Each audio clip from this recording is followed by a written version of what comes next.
Es un medio de comunicación que promueve el diálogo, la diversidad y la libertad de expresión en un marco crítico y respetuoso.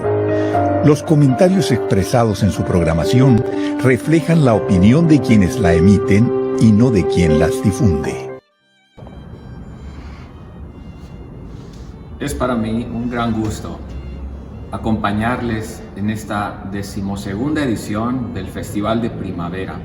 Agradezco mucho a la Universidad de Sonora, mi alma mater, que a través de la Dirección de Apoyo a la Vinculación y la Difusión ha tenido a bien invitarme a participar en esta edición del festival. En este momento me encuentro acompañándoles desde el Museo de Historia Regional de la Universidad de Sonora para exponerles el tema Conocimiento y Saberes en la Construcción de la Interculturalidad, Juventud, Persistencia Étnica y Educación, que es un tema que finalmente embona, que invoca distintas virtudes, distintos desafíos que enfrenta la humanidad y que en particular México, como un país de una suma diversidad cultural y sobre todo estados como Sonora, tienen al frente para resolver aquellos conflictos, aquellas vicisitudes, dada la situación de convivencia no siempre pacífica entre culturas. La educación es un elemento comunicativo en primera instancia. Sin embargo, se trata de un hecho cultural, dado que se trata pues de un evento en el que se da el proceso de la comunicación y por tanto existe una connotación determinada en su verificación en el acto educativo. Hay un contexto, hay una determinada intención y por tanto la labor educativa debe contemplar ese contexto que demanda unas determinadas particularidades. La cultura y la educación están pues vinculadas en este sentido en cuanto a que se trata en primera instancia la labor educativa de un acto cultural y los contextos sociales, los momentos históricos como el que actualmente vivimos, definido por una pandemia, determinan estos actos comunicativos y en este evento hay desventajas para determinados sectores de la población. Bien, el concepto de cultura tan amplio, tan diverso también en sus acepciones, fue originalmente un vocablo fundamental en disciplinas como la antropología, desde luego, y fue hacia la segunda mitad del siglo XX que disciplinas hermanas como la sociología, la filosofía, tendieron puentes hacia otros campos como la lingüística, la semiología, de tal forma que disciplinas aplicadas que tienen un terreno fértil en la educación se han visto pues involucradas en un trabajo colaborativo. Así aparece pues las ciencias de la comunicación, la psicología intercultural y se enriquece además la pedagogía. La educación ha sido definida históricamente por un sentido monocultural y esto ha dado como resultado fundamentalismos, la imposición de dogmas intransigentes y de esta manera se ha visto entorpecido el progreso sociocultural de las sociedades y desde luego en primer término la propia labor educativa al no corresponder con el contexto sociocultural. En nuestro tiempo encontramos que la discusión en torno a la diversidad cultural ha recurrido a conceptos, a vocablos como multiculturalidad, interculturalidad, y en la educación pues se ve también un terreno propicio para el conflicto político, así como se da también por motivos territoriales o de organización política comunitaria. Y allí aparece un vocablo más con el cual se suelen confundir estas expresiones, que sería el multiculturalismo. Tenemos pues en primer término el concepto de multiculturalidad, que hace referencia desde el sentido común a una presunta armonía entre diversas culturas. Sin embargo, el término de multiculturalidad se refiere básicamente a una condición inherente a la diversidad cultural, en el sentido de que refiere a la colindancia de varias culturas locales, regionales, oriundas, originarias, en un área territorial que les hace coincidir. Y por otro lado tenemos, como lo mencionaba, el multiculturalismo, esta serie de movimientos políticos que enfrentan al Estado-nación, no solo en regiones continentales como Latinoamérica, donde prevalece una gran cantidad de pueblos originarios, sino incluso en Europa, donde prácticamente tuvo su primera expresión contundente, dada esta dinámica migratoria que se da sobre todo del norte de África hacia aquel viejo continente. No hay que confundir pues la multiculturalidad con el multiculturalismo. Por otro lado tenemos la condición a la que se aspira por parte de pueblos originarios, de agrupaciones civiles, de frentes políticos que abogan por la cultura tradicional, que es la interculturalidad, un escenario idóneo al que se aspira y que no define en realidad la situación que actualmente vive la sociedad mundial. Tenemos pues que en la colindancia de un mismo territorio sería dable desde esta perspectiva la convivencia armoniosa. Y ante ello pues tenemos el paradigma de la educación intercultural, que sería una aproximación diferencial a la educación de minorías alóctonas, inmigradas, tal como se ha entendido en un primer momento, de acuerdo con Günther Dietz, especialista en el terreno de la educación para la diversidad. No obstante, nos dice el autor, en el contexto postcolonial latinoamericano y bajo premisas ideológicas nacionalistas, no multiculturalistas, las políticas educativas diferenciales están destinadas a grupos minoritarios autóctonos, indígenas, no a minorías alóctonas. Y así pues tenemos una serie de retos que ya se vislumbraban desde estos autores que consideramos clásicos en las ciencias sociales, tal como es el caso de Emilio Durkheim, quien consideraba que se debía dar un currículum menos nacional y más universal como conclusión de su estudio sobre la historia de la educación y las doctrinas pedagógicas en Francia. Y estamos pues hablando de las primeras décadas del siglo XX, cuando él nos planteaba este protoparadigma que ha desembocado en lo que ahora llamamos el paradigma de la educación intercultural. Bueno, por otro lado está esta advertencia puntual de las corrientes que se denominan teóricos de la reproducción cultural, donde destaca Pierre Bourdieu, Jean-Claude Passeron y también autores como Bowles, Gintis, que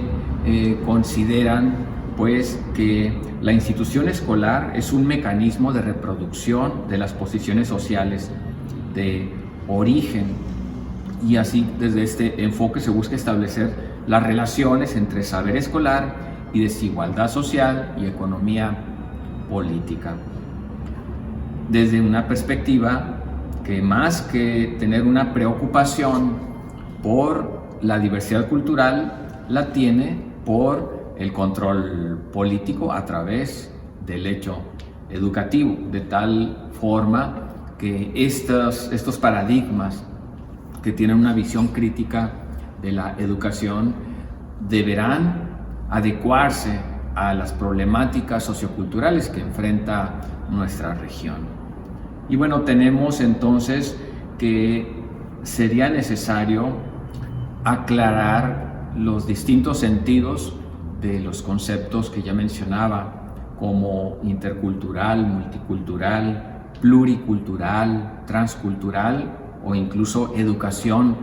antirracista, como es planteado por algunos autores.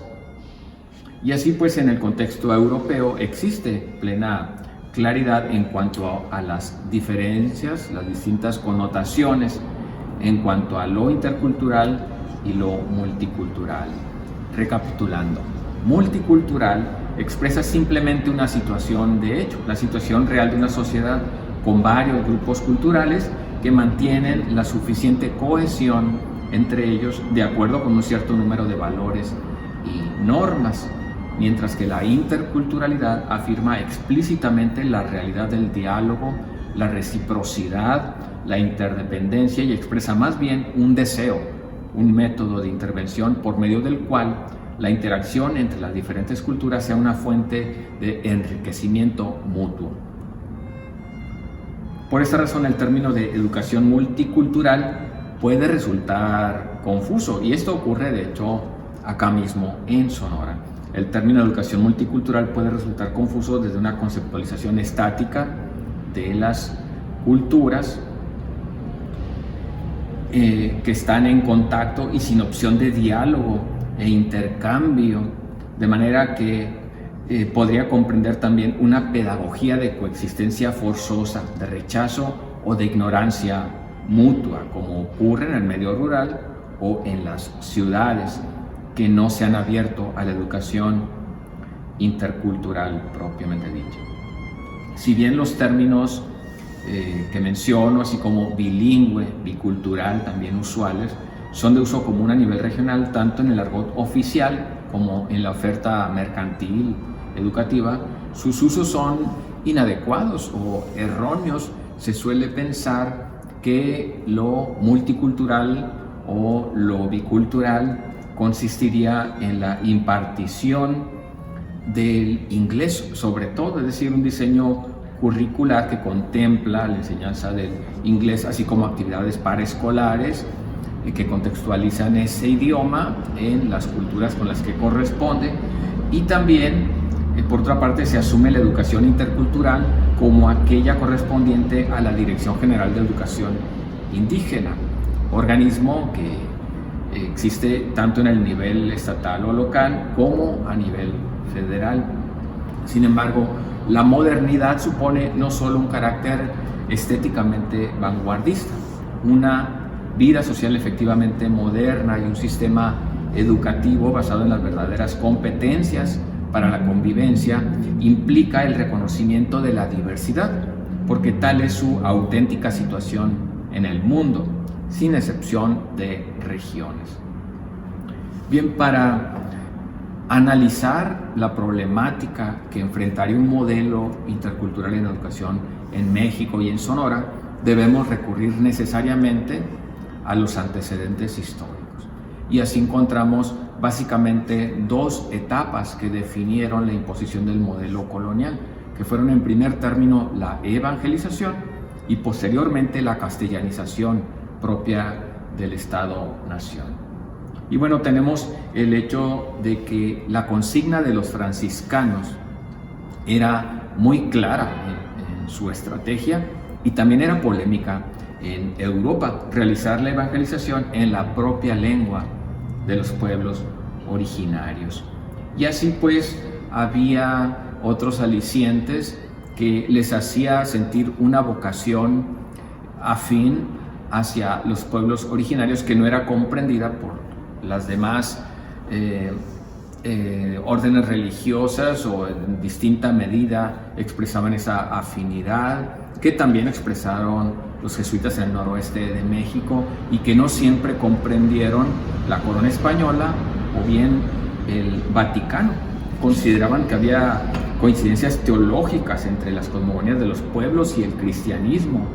por ejemplo, o encontraban similitud entre el uso del náhuatl, el uso universal del náhuatl, y el latín en Europa. Y así pues, de esta forma fue que avanzó el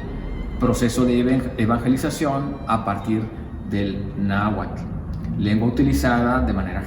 generalizada en el estudio y también, por supuesto, en la conversión religiosa. Posteriormente se da el fenómeno pretendido en un primer momento, es decir, que no se da como tal, de la castellanización. Durante el siglo XIX ocurre esta convergencia de intereses entre distintos sectores poderosos, entre élites, que consistía en definir legalmente el uso preferencial del español. Y así, con la aparición del Estado Nacional, se da también una consideración por parte de los intelectuales de la época, estamos hablando del siglo XIX, en cuanto a la consideración del castellano como un requisito para la ciudadanización. Y de esta manera, pues, la aspiración de consolidar al Estado Nacional hace ver a este idioma europeo como fundamental, como un pilar en la construcción del Estado Nacional. La adquisición de la independencia implicó pues la construcción del Estado mexicano sobre múltiples culturas, sobre distintos idiomas y por lo tanto visualizaciones del mundo, del universo. Y se advirtió, por supuesto, el valor del idioma, de la lengua, por parte de los intelectuales, por parte de los grupos políticos, pero apreciando el castellano o español y no tanto las lenguas originarias. Bárbara Cifuentes, una estudiosa del tema, afirma que ante esta disyuntiva estuvo presente el temor de un proceso de fragmentación dialectal, y por este motivo se procuró el control y uniformidad del lenguaje escrito. Y bueno, tenemos no obstante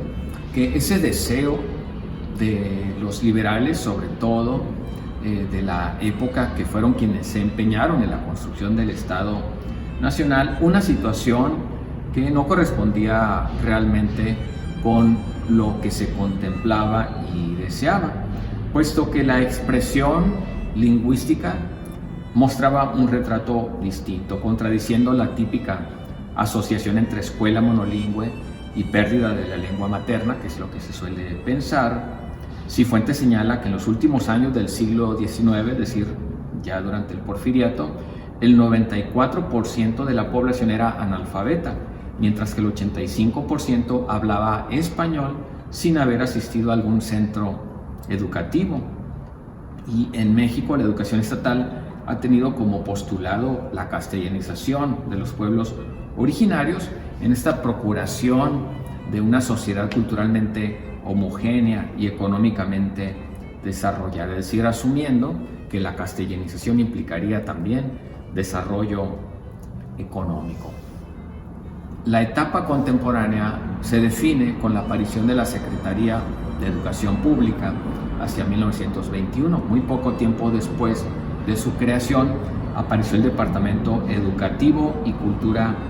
Indígena, y así aparece esta corriente identificada como la Escuela Rural Mexicana. Hacia 1923, José Vasconcelos, secretario de Educación Pública, destacado intelectual de nuestro país, concibe un programa educativo que se prolongó por varias décadas. Las misiones culturales, que tuvieron una gran incidencia en la mejora de la vida económica de las comunidades rurales, gracias a la impartición de determinados oficios, es decir, no solo el mero acto formativo en términos intelectuales, sino que dotaba a los niños, niñas e incluso a las familias, sobre todo del medio rural, en el aprendizaje de determinados oficios prácticos, pero teniendo un paradigma opuesto a lo que en la actualidad comprendemos como intercultural. Y vale la pena aquí citar a Rafael Ramírez Castañeda, destacado profesor normalista, que fue un líder en este programa de las misiones culturales, quien planteaba al maestro rural la necesidad de enseñarles en español a los infantes para evitar no solo que ellos se quedaran en un estado de salvajismo, sino que el propio docente se incorporara como un miembro más de las comunidades atrasadas y que por tanto en algún momento tendría que ser rescatado de sus garras. Aparece posteriormente, con posterioridad al inicio de las misiones culturales, la Casa del Estudiante Indígena en 1926, que dio pie con el paso del tiempo al surgimiento de escuelas normales del medio rural, donde buena parte de la matrícula correspondía con jóvenes pertenecientes a comunidades originarias. Y bueno, en este espacio se da una primera formación, instrucción pedagógica que contemplaba un posterior retorno o incorporación de regreso a las comunidades en el rol de profesores por parte de los jóvenes. Aparece un nuevo momento histórico con la llegada del general Lázaro Cárdenas a la presidencia,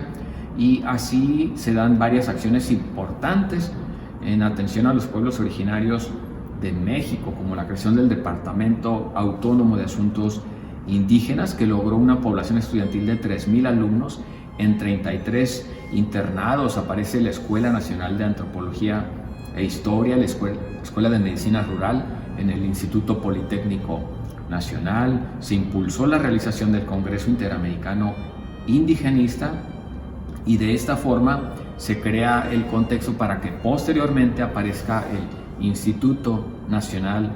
Indigenista, que de alguna forma prevalece con otras denominaciones y con una particular organización interna, pero que se mantiene hasta nuestros días. Aparece posteriormente el paradigma de la educación bilingüe, cambiando algunas estrategias imperantes. Hasta entonces, este nuevo programa reconoció la necesidad de una educación bilingüe, una determinada apreciación de las lenguas originarias se reconoce por parte de la Secretaría de Educación Pública, y así aparecen los primeros promotores bilingües en el país. Y a partir de los años 60, un paradigma más comenzó a ser considerado por parte de las dependencias indigenistas. No bastaba con una educación bilingüe, era necesaria además la impartición de una educación bicultural. No obstante, ha habido avances y retrocesos en esta historia de la educación indigenista por parte del Estado mexicano. Por ejemplo, en el año de 1968 se desintegró la Dirección General de Asuntos Indígenas. Sus departamentos, de forma desarticulada, se incorporaron a otras áreas de la Secretaría de Educación Pública. En el 71 se da un avance, una compensación con la creación de la Dirección General de Educación Extraescolar en el medio indígena, y a partir de este momento se van creando programas como el de capacitación de técnicos bilingües en cultura indígena o de etnolingüística. Aparece también el Consejo Nacional de Fomento Educativo en estos iniciales años 70, el Instituto Nacional de Educación de los Adultos, los primeros materiales bilingües con fines educativos, y bueno, se crea la Dirección General de Educación Indígena en 1978 dentro de la Secretaría de Educación Pública. se puede considerar que los años 90 fue el momento en el que cristaliza ese programa que podemos considerar limitado, pero que al menos en el sentido programático reconoce que el sentido apropiado de la educación para los pueblos originarios no era y no debía ser ya la castellanización, sino que reconoce el sentido bicultural y bilingüe que debe existir. Y hacia la época, hacia fines del siglo XX, la cantidad de planteles era de 16.592. En cuanto a nivel preescolar, 8.049 planteles y 8.543 para nivel primaria. Y posteriormente se da un incremento, gracias a esta cantidad de planteles, de casi el 10% en la matrícula de las escuelas. Ahora voy a dar mención de algunas referencias estadísticas del mundo de México y de Sonora para que veamos de qué forma se vincula la educación, el mundo laboral y nuestra realidad, no solo la de los pueblos, sino nuestra realidad, porque somos parte de esa diversidad cultural. La población indígena u originaria en el mundo es de 476 millones de personas, que se distribuye en 90 países y que constituye el 6.2% de la población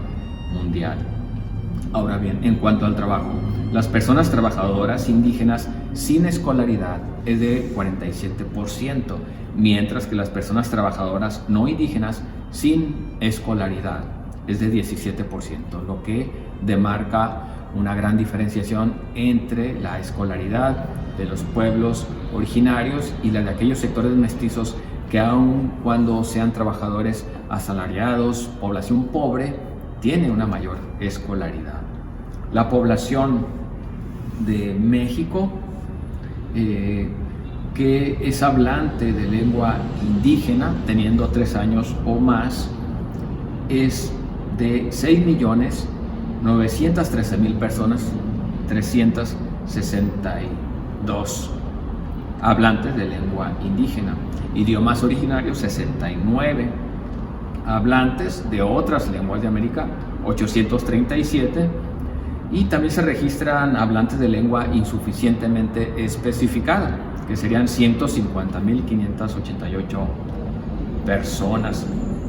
Y bueno, en cuanto a porcentajes, recurriendo al censo de población y vivienda de 2020, tenemos que la población de México, en cuanto a hablantes de lengua indígena, es del 6.14%. La población hablante de lengua indígena que no habla español, 11.76%. Las lenguas indígenas más frecuentes en el país son el náhuatl, con el 22.5% de los hablantes de lengua indígena, y el maya con el 10.5%. Para atender la demanda educativa existe la Dirección General de Educación Indígena, la Coordinación General de Educación Intercultural y Bilingüe y el CONAFE. La mayoría de las 25.000 comunidades indígenas del país se ubican, bien lo sabemos, en zonas de difícil acceso, lo cual dificulta para los infantes y para la juventud el acceso a la escuela. Referencia importante que debemos considerar es el hecho de 2 de cada 3 niños de entre 6 y 14 años que no van a la escuela pertenecen a algún pueblo originario. Ha habido una disminución en cuanto al analfabetismo de los pueblos originarios en los lustros recientes. Sin embargo, hay una diferenciación respecto al sector mestizo. El analfabetismo disminuyó de 34 a 27% entre 2005 y 2010, pero sigue siendo 5 veces mayor que el de la población yori, la llamada gente de razón. El 90% de los niños no indígenas asisten a preescolar contra 76% de los niños indígenas. 1 de cada 3 escuelas primarias generales es multigrado, mientras que 2 de cada 3 escuelas indígenas son multigrado, es decir, Un docente atiende los distintos niveles o años escolares. Ahora bien, en el rubro educativo, un reto que existe en el mundo, no solo en México y no solo en Sonora, es la educación de nivel superior y posgrado para los pueblos originarios. Y en ese sentido, aun cuando en México ha habido avances importantes dado ese rezago mundial, aún así debemos estar conscientes de que se sigue tratando de un reto y que la cantidad de universidades o planteles escolares para la juventud que les imparta el nivel superior o el posgrado es ínfima. En México existen poco más de 10 universidades, es decir, una cantidad irrisoria. Cada nuevo plantel o universidad que aparece es bienvenida, desde luego, pero tenemos un tremendo rezago. Y así pues tenemos universidades indígenas o interculturales en Chiapas, Estado de México, Puebla, Tabasco, Guerrero, Quintana Roo, Michoacán, San Luis Potosí, Hidalgo y Veracruz, con una matrícula de alrededor de 10,000 alumnos y alumnas, es decir, una cantidad mínima. Algunas de estas universidades han sido creadas por la Secretaría de Educación Pública y otras más por gobiernos estatales o por organizaciones civiles, y sus programas se orientan a comunicación intercultural, lengua y cultura, turismo alternativo, desarrollo sustentable y salud intercultural. Y bueno, estas universidades tienen algunas reconocimiento oficial y otras carecen de él o inclusive no aspiran a tenerlo, pero tienen así ya años funcionando, atendiendo una demanda genuina y correspondiendo además con el interés de la juventud de estas regiones. Y así tenemos la Universidad Intercultural de los Pueblos del Sur en Guerrero, el Colegio Superior para la Educación Integral Intercultural de Oaxaca, que integra 39 bachilleratos interculturales, 4 extensiones. Tenemos también el Centro de Estudios para el Desarrollo Rural en Puebla, que ofrece licenciatura y maestría.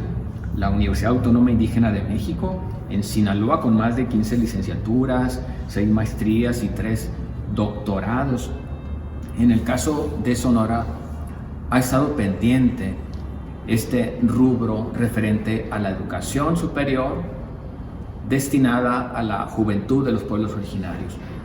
Está en puerta un proyecto, la Universidad del Pueblo Yaqui, que impartirá programas de nivel superior en el ciclo escolar que estaría iniciando en septiembre de 2020 y que estaría impartiendo la licenciatura en Educación Comunitaria Indígena e Intercultural, la licenciatura en Salud y Medicina Comunitaria, la licenciatura en Derechos Indígenas y la Ingeniería en Procesos de Producción Sustentable y Economía Social Comunitaria. Sonora es el estado con mayor diversidad étnica en el norte de México. Existen en Sonora 7 pueblos originarios y un gran conjunto de sectores étnicos avecindados desde la década de 1980 a la actualidad, e incluso un pueblo que se estableció durante el Porfiriato, el pueblo Quihuicapagua o Kikapú. Entre el sector étnico de los pueblos originarios destaca en primer término el de mayor antigüedad, del pueblo Cuapac o Cucapá, en el municipio de San Luis, Río Colorado, que habita el ejido Pozas de Arbizu. Siguiendo esa ruta que ya he iniciado en el norte, se encuentra el pueblo Tojono Odam, conocido también como Pápago, al norte del estado y en el sur de Arizona. Acá en Sonora, en los municipios de Caborca, Plutarco, Elías Calles, en Altar, Oquitoa, Sáric, Tubutama, Puerto Peñasco, como un territorio histórico tradicional, aun cuando ya no detentan su amplitud. Está el pueblo Obaopima en el municipio de Yécora, aunque habitante también originario de lo que es en la actualidad el municipio de Hermosillo y la ruta que va hacia la sierra. El pueblo Comcac o serio oriundo de la costa central de Sonora, habitando en la actualidad los municipios de Hermosillo, y de Pitiquito, principalmente en dos comunidades, Punta Chueca en Hermosillo y el desemboque en Pitiquito, el pueblo Yoeme o Yaqui, identificado con el sur de Sonora, desde luego con los municipios de Guaymas, Cajeme principalmente y Bacum, pero que también reside en el municipio de Hermosillo desde un tiempo anterior al surgimiento del Estado mexicano, desde la década de 1740, acá en el municipio de Hermosillo, capital de Sonora, también residentes de Arizona y también de Santa Rosalía, Baja California Sur, entre otras latitudes de México y del mundo inclusive. El pueblo Yoreme o Mayo, que habita al sur de Sonora, en los municipios de Chojoa, Guatabampo, Navojoa, Benito Juárez, y que además se encuentra también en el vecino estado de Sinaloa, siendo el más numeroso en cuanto a población y también en cuanto a cantidad de hablantes. El pueblo Macurahue o Guarijío en la sierra de Sonora, al sur, en los municipios de Álamos, en el municipio también de Rosario Tezopaco, en esta región colindante con Chihuahua, donde también habitan, identificados como guarojíos. Mencionaba ya el pueblo Kikapú, que habita desde 1904-1907, el municipio de Bacerac, en la comunidad de Tamichopa. Y en cuanto a este amplio sector llamado migrante, que es una denominación que no aceptan desde luego sus miembros, porque ya han nacido aquí en Sonora 3 generaciones, está conformado por un amplio sector de 57 sectores o agrupaciones étnicas y sus lenguas, donde se ubican el chinanteco, chol, chontal, cora, huasteco, huichol, maya, mazahua, mazateco, náhuatl, otomí, popoluca, purépecha, rarámuri, totonaco, celtal, tzotzil, pero destacando 3 sectores: triquis, mixtecos y zapotecos. Y así pues tenemos que en la actualidad ha habido un crecimiento notorio respecto a 2010, bueno, doy esta referencia en cuanto al censo, y respecto a la década de 1980, cuando aparecieron los primeros sectores llamados migrantes. La población de Sonora, que tiene esta condición de ser hablante de lengua indígena, teniendo 3 años de edad o más, es de 62.808 personas. Población de hablante de lengua indígena que no habla español es el 1.76% de la población hablante de lengua indígena. Y en cuanto al estado, para que contextualicemos, tiene una población de 2.944.840 personas. Las lenguas indígenas más numerosas, de acuerdo con el censo más reciente, son el mayo, con 26.588 hablantes, que sería el 43.1% de los hablantes de lengua indígena; yaqui, 18.239 hablantes, que sería el 29.6%. Después aparecen lenguas no originarias de Sonora, que son el mixteco, con 2.518 hablantes, que sería el 4% de los hablantes de lengua indígena en Sonora; el zapoteco, con 2.309 hablantes, y en un quinto lugar la lengua piquito o seri, la lengua del pueblo Comcac, con 723 hablantes. Y bueno, tenemos una mayor cantidad de hombres, varones, hablantes de lengua indígena, con 55.1%, mujeres 44.9%. En cuanto al rubro referente a la educación, tenemos, en cuanto a hombres hablantes de lengua indígena que no saben leer ni escribir y que son mayores de 15 años o que están en edad escolar, el 9.1%. Es decir, de los hablantes de lengua indígena que son varones, el 9.1% no saben leer ni escribir. Mujeres hablantes de lengua indígena que no saben leer ni escribir son el 12.8%. Es decir, es mayor la cantidad de mujeres hablantes de lengua indígena que no saben leer ni escribir, es decir, que tienen una condición, desde la visión occidental, analfabeta. ¿Cuál es la situación en el rubro educativo de estos distintos grupos de edad? La Dirección General de Educación Indígena, en su nivel estatal, atiende a los pueblos pápago, que es como le denomina, Seri, Pima, Yaqui, Mayo y Guarijío. El pueblo Cucapá no está incorporado al sistema de la Dirección General de Educación Indígena, es decir, no hay planteles escolares de educación bilingüe, bicultural o intercultural que les atienda. Se les ofrece una educación formal, ordinaria. En el caso del pueblo Kikapú, no están tampoco incorporados, pero incluso no se les imparte educación, que es un tema que ya he abordado y del cual se pueden encontrar publicaciones en internet por si alguien tuviese un determinado interés. Y por otro lado están los sectores migrantes triqui, mixteco y zapoteco, que tienen atención particularizada, eso sí, sin ser parte del sistema, y que creo es una beta que se puede explorar para atender a los pueblos Kikapú y Cucapá. Y bueno, tenemos una matrícula mayor a 14,000 infantes en el nivel básico, tenemos más de 900 docentes que atienden estos planteles, tenemos alrededor de 500 planteles escolares en el estado, y bueno, tenemos una gran diversidad étnica en Sonora que nos debería conducir a un paradigma de educación intercultural, no solo en consideración de los pueblos originarios, sino de los demás sectores socioculturales. Tenemos, en cuanto a personas afrodescendientes, un rubro que se reconoce también a nivel nacional, la cantidad de 43,510 personas en Sonora que se autorreconocen como afrodescendientes, que sería el 1.5%, población nacida fuera del estado, siendo mexicanos el 14.5% de la población sonorense, es población nacida en otra entidad, población nacida en otro país, el 1.8%, y las principales entidades de origen, que son las mismas de 2010, en el caso de población que es foránea,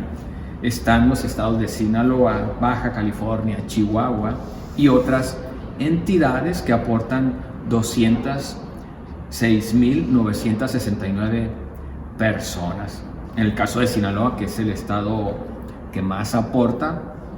es de 144,836 personas. Y bueno, tenemos entonces un panorama diverso que se enriquece además por población nacida en otro país, 52,357 personas. Y siendo los países de nacimiento de esta población transnacional, Estados Unidos, República de Honduras, Cuba y otros países con 3,601 personas.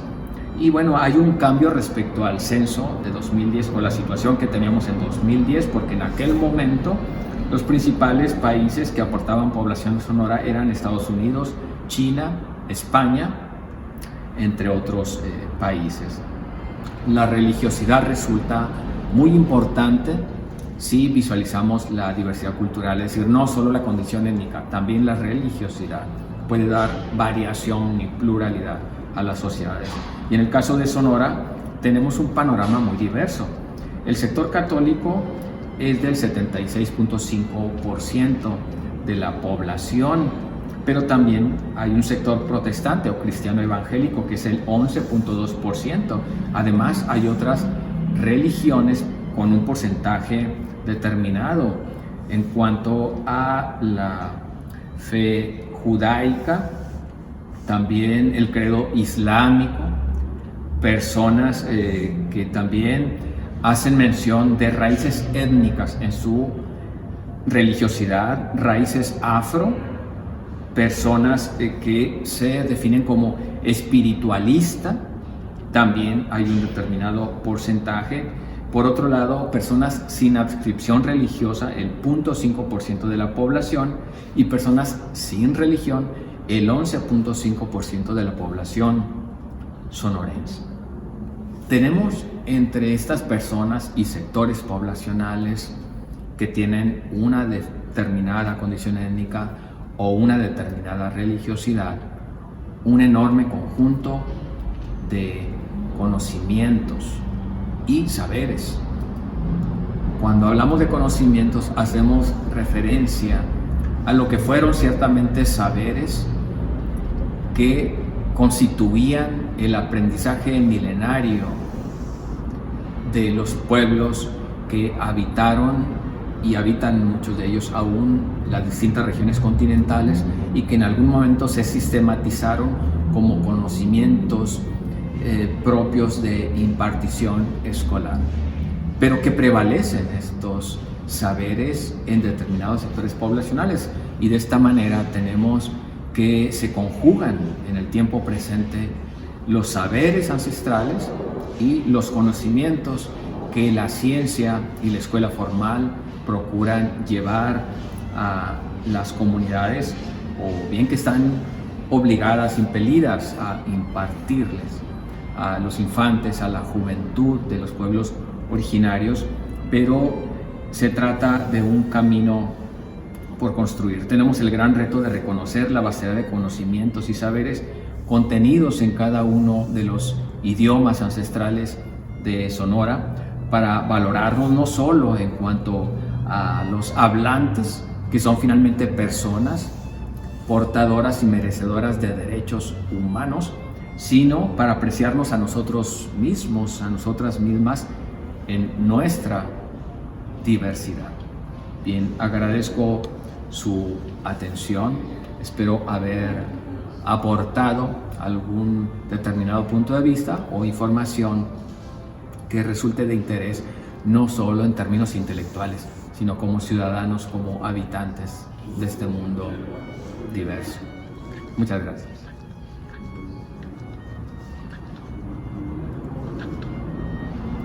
Bien, daré mi información de contacto por si alguien quisiera tener alguna comunicación. Pueden escribirme al correo electrónico castrosilvadonatiu, que lleva un H al final, @gmail.com. Les invito también a participar en las actividades, ya sea virtuales o presenciales, de la Unidad Regional Sonora de Culturas Populares. Nos pueden ubicar en Facebook en la página Culturas Populares Sonora, o bien en la página